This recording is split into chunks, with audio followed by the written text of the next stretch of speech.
Aleluya.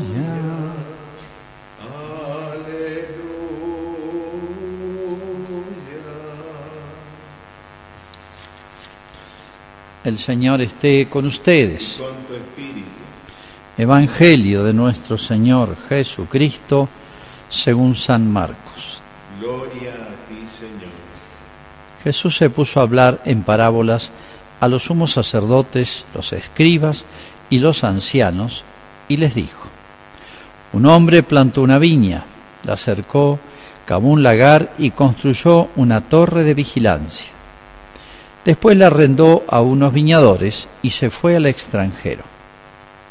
A su debido tiempo envió a un servidor para percibir de los viñadores la parte de los frutos que le correspondía.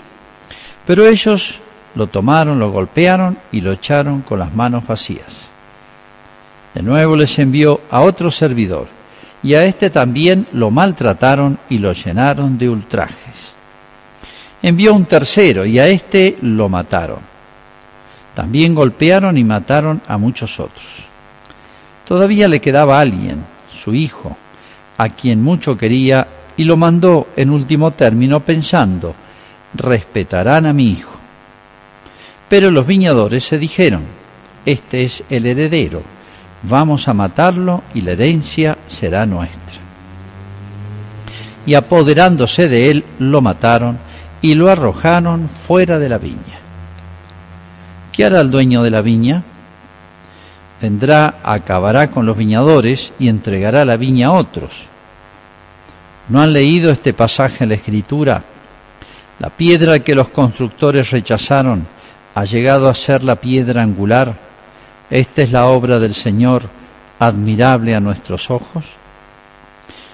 Entonces buscaban la manera de detener a Jesús, porque comprendían que esta parábola la había dicho por ellos, pero tenían miedo a la multitud, y dejándolo se fueron. Es palabra del Señor. Gloria a ti, Señor Jesús. Bueno, hoy recordamos a María, Madre de la Iglesia. Se ha querido poner esta celebración que pasa tan desapercibida porque cae un día lunes, está pegada a Pentecostés, siempre es el día siguiente de Pentecostés. ¿Por qué? Para hacer ver la estrecha relación que hay cuando nace la Iglesia. Pentecostés es el nacimiento de la Iglesia, de la Madre de la Iglesia. Las cosas espirituales hay que expresarlas con muchas comparaciones, hay que multiplicar las comparaciones porque una no alcanza. Por eso María, por un lado, uno dice, vino el Espíritu Santo sobre María, los apóstoles y la Iglesia. Por un lado ella recibe el Espíritu Santo. Imagínense si ya es la Inmaculada Concepción. Si el Espíritu Santo vendrá sobre ti, el poder del Altísimo te cubrirá con su sombra. O sea, ella ha recibido mucho antes el Espíritu Santo. O sea, ella es la Inmaculada justamente por una obra del Espíritu Santo. O sea, toda la vida de María, desde el primer instante de su concepción, se puede decir, ha sido depositaria de las gracias del Espíritu Santo.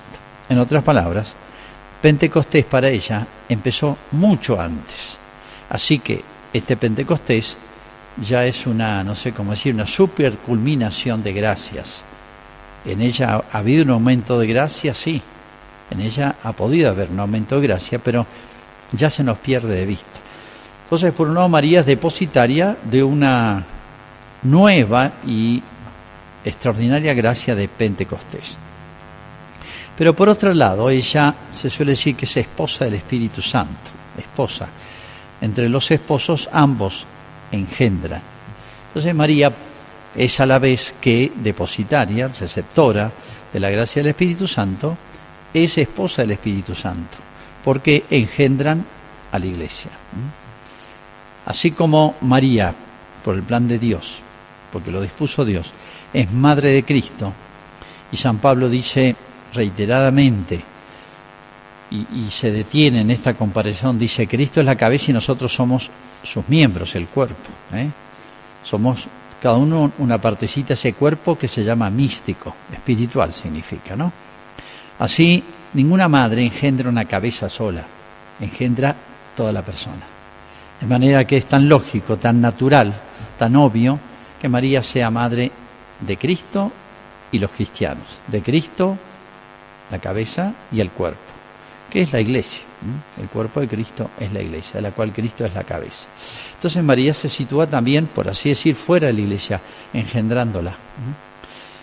Este título, que de alguna manera está implícito desde los primeros siglos de la iglesia, pero a veces a través del tiempo, cuando se ha difundido mucho, cuando ya es una verdad aceptada, conocida y aceptada por todos los cristianos, a veces como para honrar a la Virgen y para darle como un nuevo título público, a veces los papas han dado nuevos títulos, por así decir, a María, nuevos títulos que en realidad ya los tiene, los declara, una manera de declarar, o cuando ha habido alguna duda, para dirimir alguna discusión, como fue la Inmaculada Concepción. Bueno, el Papa Pablo VI, no hace mucho, al finalizar el concilio, que dedicó tanto a hablar de la Iglesia, al finalizar el concilio, y casi diría para sorpresa de todos, porque lo tenía, no fue una decisión del concilio, sino del Papa, al terminar el concilio, declaró a María madre de la Iglesia. No es que a partir de ese momento comenzara a ser madre de la Iglesia, sino que como para hacerle una especie de acto de honra a la Virgen, ya que se había hablado tanto de la Iglesia, no podía dejar de hablar de su madre. En otras palabras, esto significa que desde el día del bautismo, es verdad, físicamente me engendró mi madre, pero espiritualmente tengo otra madre, que es María. Es una maternidad real, porque ese nacimiento del bautismo es un nacimiento real. Así que yo puedo decirle a María, como a mi madre física también, que es mi madre.